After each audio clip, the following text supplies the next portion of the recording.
So ಆ ಸಮಾಜನ ನಾವು ಕಟ್ಟಬೇಕು ಅಂದರೆ ಅಲ್ಲಿ ನೋಡಿ ಬಲಗಡೆ ಮೇಲೆ ನಾವು ಭಾಳ ಮುಖ್ಯವಾಗಿ ಶಕ್ತಿ ರಚನೆಗಳಿಗೆ ಪ್ರತಿರೋಧ ಕೊಡಬೇಕು.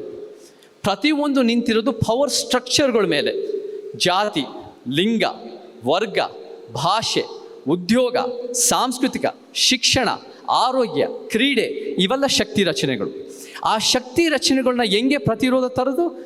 ತಳಮಟ್ಟದಿಂದ ಏರ್ಸೋದು, ಮೇಲಿಂದ ಇಳಿಸೋದು, ಒಂದು ಸಮಾಜ ಕಟ್ಟೋದು. ತಳಮಟ್ಟದಿಂದ ಏರ್ಸೋದು, ಮೇಲಿಂದ ಇಳಿಸೋದು. ನಾನು ಒಂದು ಉದಾಹರಣೆ ಕೊಡ್ತೀನಿ. ಆರ್ಥಿಕ ಶಕ್ತಿ ರಚನೆ ನೋಡಿ. 1% ಉಳ್ಳವರ ಹತ್ರ 40-50% ದುಡ್ಡಿದೆ. ಬಡ 50% ಹತ್ರ ಕೇವಲ 5-10% ದುಡ್ಡಿದೆ. ಇದನ್ನು ಹೆಂಗೆ ಸರಿಪಡಿಸೋದು? ಪ್ರಗತಿಪರವಾಗಿ ತೆರಿಗೆ ಮೇಲೆ 1% ಮೇಲೆ ಹಾಕಿ ಇಳಿಸಿ ಈ 50%ಗೆ ಮರು ಹಂಚಿಕೆ ಮಾಡಿ ಬೆಳೆಸೋದು, ಸಮಾಜ ಕಟ್ಟೋದು. ಅದು ನಮಗೆ ಆ ಪ್ರತಿರೋಧ ನಮಗೆ ಭಾಳ ಮುಖ್ಯ ಆಗುತ್ತೆ. ಈ ಪ್ರತಿರೋಧ ನಮಗೆ ಎಡಪಂಥನೂ ಮಾಡಲ್ಲ, ಬಲಪಂಥನೂ ಮಾಡಲ್ಲ, ಮಧ್ಯಪಂಥನೂ ಮಾಡಲ್ಲ. ಇದು ನಮಗೆ ಯಾರು ತೋರಿಸ್ಕೊಟ್ಟಿದ್ದಾರೆ ಅಂದರೆ ನಮ್ಮ ಸತ್ಯ ಪಂಥದ ಮುಖಾಂತರ 20ನೇ ಶತಮಾನದ ಪೊಲಿಟಿಕಲ್ ಆ್ಯಕ್ಟಿವಿಸ್ಟ್ ಆದ ಬಾಬಾ ಸಾಹೇಬ್ ಅಂಬೇಡ್ಕರ್, ತಂದೆ ಪೆರಿಯಾರ್ ಮತ್ತು ಕಾಂಶಿರಾಮ್ಜಿಯವರು.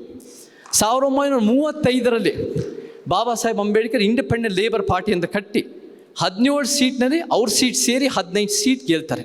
ಸೊ ಅಲ್ಲಿ ಕೂಡ ಯಶಸ್ವಿ ಮಾಡ್ತಾರೆ ಪೊಲಿಟಿಕಲ್ ಆ್ಯಕ್ಟಿವಿಸಮ್ ಮುಖಾಂತರ.